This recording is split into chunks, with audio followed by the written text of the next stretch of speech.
Olá! A gente já parou para pensar no que realmente faz um país funcionar? Não digo as decisões do dia a dia, mas, sabe, o sistema operacional que roda por trás de tudo. Bom, é sobre isso que a gente vai conversar hoje: governança pública. A gente vai entender a estrutura que direciona e controla o Estado para que ele realmente entregue valor para a sociedade. E para começar, eu lanço uma pergunta que parece simples, mas não é. Quem de fato dirige o governo? Será que é o gestor que está lá no cargo? O servidor que executa a tarefa? Ou será que existe algo maior, um conjunto de regras que define o rumo de tudo? É exatamente esse mistério que a gente vai desvendar. Para a gente conseguir responder aquela pergunta, primeiro a gente precisa definir a peça central do quebra-cabeça. Afinal, o que é exatamente governança? Olha só, segundo a definição oficial do nosso Tribunal de Contas da União, a governança pública é um conjunto de mecanismos. Presta atenção nessas palavras-chave: liderança, estratégia e controle. A função aqui não é executar, não é botar a mão na massa, é avaliar, direcionar e monitorar quem executa. Pensa nela como o sistema que define as regras do jogo. Falando de um jeito mais direto, governança é sobre o como. É como se fosse a constituição de uma organização, as regras do jogo. A governança não joga a partida, mas ela define como a partida tem que ser jogada, quem tem qual poder e, principalmente, como as decisões são tomadas e fiscalizadas. E aqui a gente chega num ponto, olha, crucial, onde muita gente se confunde. Vamos esclarecer de uma vez por todas a diferença entre conceitos que até parecem a mesma coisa, mas são fundamentalmente diferentes. Primeiro de tudo, governabilidade é uma coisa, governança é outra. Governabilidade é ter o apoio político para estar no poder, sabe? É a força política. Já a governança é ter a máquina administrativa, a estrutura técnica para fazer o governo funcionar direito. E o problema começa quando um existe sem o outro. Para ficar bem claro, vamos usar uma analogia ótima, a de um condomínio. A governança é a assembleia de moradores. É ela que define as regras, o orçamento, a visão de futuro. Ela se pergunta: a gente está indo para o caminho certo? Já a gestão? Bom, a gestão é o síndico. Ele executa as decisões da assembleia, paga as contas, contrata os funcionários. O síndico se pergunta: eu estou fazendo as coisas do jeito certo? A governança aponta a direção. A gestão caminha naquela direção. Essa diferença fica ainda mais nítida quando a gente olha para os ciclos de atuação de cada uma. A governança opera num nível mais alto, mais estratégico, com o ciclo ADM. Ela avalia o cenário, dirige as grandes estratégias e monitora os resultados de longe, olhando o todo. Em contrapartida, a gestão é tática, é o dia a dia.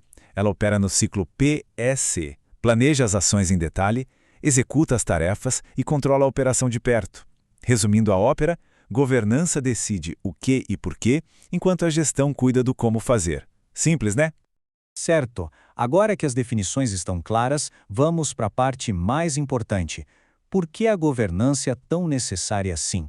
Qual é o problema fundamental que ela veio resolver?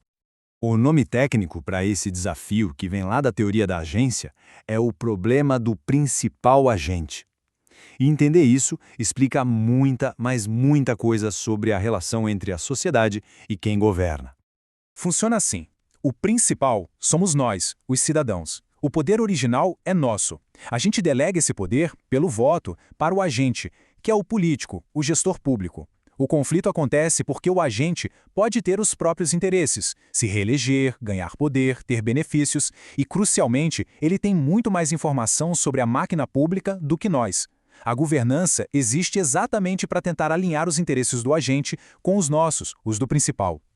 Então, se o problema é esse desalinhamento de interesses, como é que a governança resolve isso na prática? A solução se baseia em 3 mecanismos centrais.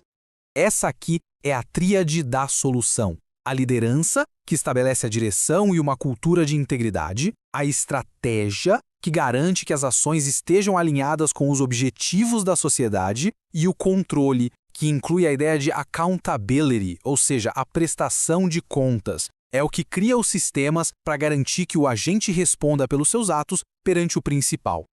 Vamos dar um zoom nesse mecanismo de controle. Ele não é só uma ideia abstrata, não. Ele se organiza em estruturas bem reais para funcionar. E uma das mais importantes é o famoso modelo das 3 linhas de defesa. Pensa nisso como um sistema de segurança com várias camadas. A primeira linha é a própria gestão, as equipes que executam as tarefas e são responsáveis pelos controles do dia a dia. A segunda linha são as áreas de supervisão, como gestão de riscos e o setor de compliance, que garantem que as leis e regras estão sendo seguidas. Eles monitoram a primeira linha. E por fim, a terceira linha é a auditoria interna, que é independente e avalia se as duas primeiras linhas estão funcionando. É um sistema de freios e contrapesos para garantir que a engrenagem toda gire do jeito certo. Então, o ponto crucial é este. Do conceito mais abstrato até esse modelo das 3 linhas, o objetivo final de toda essa estrutura complexa é um só: garantir que a máquina pública, o nosso agente, trabalhe de forma eficiente e íntegra para entregar o que o principal, a sociedade, espera e precisa. É para isso que tudo isso existe. E isso tudo nos leva a uma reflexão final. Se a governança cria os mecanismos de transparência e controle para os gestores prestarem contas, isso nos coloca, como cidadãos, numa posição fundamental. A questão que fica no ar é como podemos usar esses mecanismos para exercer nosso papel de principal e monitorar ativamente o sistema. A resposta para isso, no fim das contas, define a força de uma democracia.